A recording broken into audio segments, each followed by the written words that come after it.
understand why things are built the way they are, you first have to understand the concept of energy. Several architectural monuments are designed for the specific reason of channeling energy, but none of that can be done without you, because the types of actions and rituals that take place within or beneath these monuments decide the type of energy being channeled. And just like everything on Earth, this can be used for positive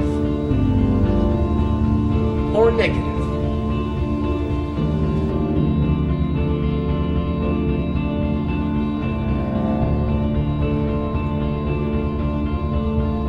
Pyramids, octagons, and domes.